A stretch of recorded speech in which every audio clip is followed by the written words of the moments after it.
आज मैं आपके सामने एक ऐसी कंपनी के बारे में बात करने वाला हूं जो कि अपने टॉप से 20% के डिक्लाइन पे बैठी हुई है। और कंपनी के फाइनेंशियल टर्न अराउंड स्टोरी के अंदर आप अगर नंबर्स चेक करेंगे तो आप हैरान हो जाएंगे कि कंपनी एक टाइम पे डेट में थी और आज की डेट में कैश पॉजिटिव कंपनी बैठी हुई है।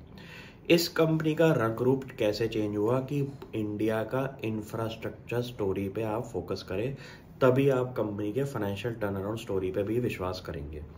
यहाँ पे मैं समझाता हूँ कि इंडिया को 2030 तक अपना ऑयल एंड गैस आउटपुट जो है 50% तकरीबन बढ़ाना है। इंडिया का रिफाइनिंग आउटपुट लगभग डबल से ज़्यादा बढ़ेगा।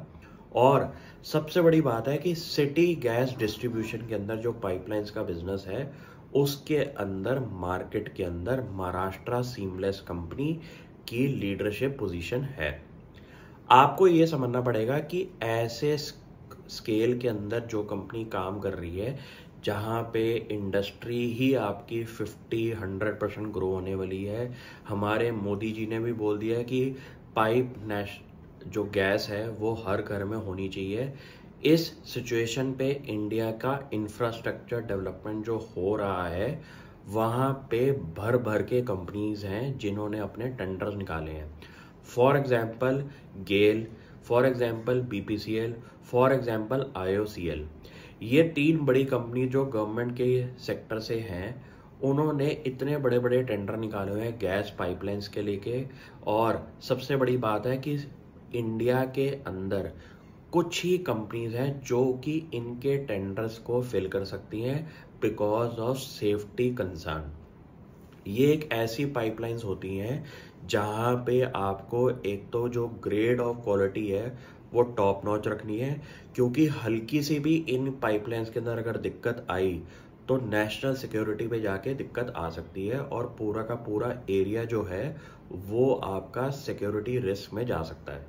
तो सबसे बड़ी बात है कि ऐसा नीश सेक्टर के अंदर महाराष्ट्र सीमलेस कंपनी ऑपरेट करती है, जहां पे आप ये समझिए कि ऑयल एंड गैस सेक्टर के अंदर भी इनकी पाइप्स यूज होनी है, आपकी ऑयल रिफाइनरीज के अंदर भी ये गैस आपकी पाइप्स यूज होनी है, और सबसे बड़ी बात सिटी गैस डिस्ट्रीब्यूशन सेक्टर के अंदर भी इनकी पाइप्स यूज होती हैं।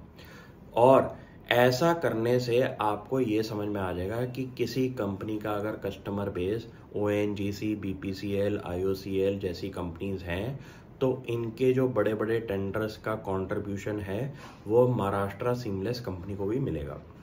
अब इस कंपनी का थोड़ा सा बैकग्राउंड चेक आपके सामने अगर मैं रखूं तो कंपनी ने एक मल्टी बैगर रिटर्न दी है पिछले 2 से 3 साल के टाइम पीरियड में। लेकिन जब स्टॉक अपने टॉप से 20% के डिक्लाइन पे खड़ा होता है तो मेरी सबसे पहले नज़र पड़ती है ऐसी कंपनीज में जो कि फाइनेंशियली टर्न अराउंड हुई हैं और अपनी फाइनेंशियल परफॉर्मेंस से इनके शेयर प्राइस के अंदर एक बहुत बड़ा पॉजिटिव मूवमेंट आया है। और प्रॉफिट बुकिंग के बाद कंपनी का प्राइस आपको एक ठीक ठाक लेवल पे वापस मिलना शुरू हो चुका है। ये एक राइट टाइम होता है वापस अपनी कैलकुलेशंस को रिविजिट करना और वापस ऐसे स्टॉक्स को वॉच लिस्ट से बाहर निकाल के इन्वेस्टमेंट में लगाना। क्यों? क्योंकि आपको ये समझ में आ जाएगा कि अगर किसी स्टोरी के अंदर इंडस्ट्री का जो आउटलुक है वो पॉजिटिव है, कंपनी के नंबर्स जो हैं वो पिछले कुछ सालों में इम्प्रूव हुए हैं, और सबसे बड़ी बात क्या है कि आपके पास जो फ्यूचर के टेंडर्स हैं उनके अंदर मुझे अभी भी कोई दिखाई नहीं देता स्लो डाउन। तो ऐसे ग्रीन टिक्स के बाद आपको अगर स्टॉक अपने टॉप से 20% डिक्लाइन पे मिल रहा है तो उस कंपनी का नाम है महाराष्ट्र सीमलेस। ये कंपनी को आप खुद भी पढ़ाई करें और आपके दिमाग में कोई क्वेश्चंस आते हैं तो मुझे बताएं। Thank you.